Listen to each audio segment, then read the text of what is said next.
వచ్చేసరికి నాకు 10 ఏళ్ళు. కానీ ఇప్పుడు నాకు 87 సంవత్సరాలు దాటేశాయి.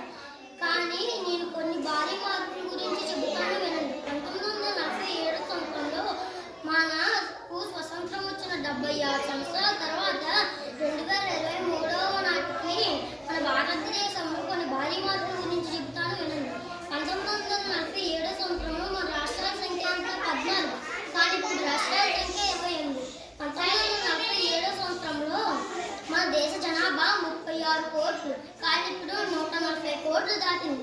1947 సంవత్సరంలో మన అమెరికన్ ఒక డాలర్ $3, కానీ ఇప్పుడు కొన్ని ఆర్థిక పరిస్థితులు దిగజారడం వలన ఒక అమెరికన్ డాలర్ విలువ $75. 1947 సంవత్సరంలో మన రాజధాని అయిన ఢిల్లీలో 1 లీటర్ పెట్రోల్ ధర 27 పైసలు, కానీ ఇప్పుడు ఢిల్లీలో 1 లీటర్ పెట్రోల్ ధర $96.65. 1947 సంవత్సరంలో ఒక తులం బంగారం విలువ $88.62, కానీ ఇప్పుడు ఒక తులం బంగారం విలువ సరాసరిగా 70,000.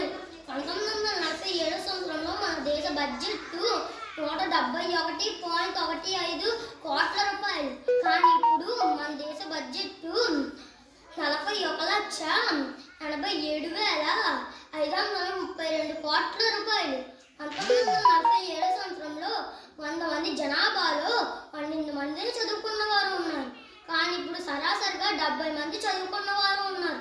1947 సంవత్సరంలో ఒక గవర్నమెంట్ ఉద్యోగస్తుడికి సగటు నెల జీతం $55, కానీ ఇప్పుడు ఒక గవర్నమెంట్ ఉద్యోగస్తుడికి సగటు నెల జీతం $19,900 వస్తుంది.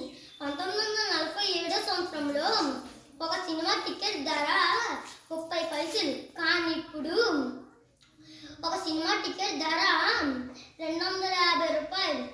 1947 సంవత్సరంలో 100 మంది జనాభాలో 80 మంది పేదవాళ్ళు ఉండేవారు, కానీ ఇప్పుడు 14 మందే ఉన్నారు. ఈ 14 మందిని ఉన్నత స్థాయికి తీసుకురావడానికి నా వంతు ఇక్కడ ఉన్న పెద్దల వంతు కృషి చేస్తానని మాట ఇస్తూ ఈ ప్రసంగాన్ని ముగిస్తున్నాను. జై హింద్.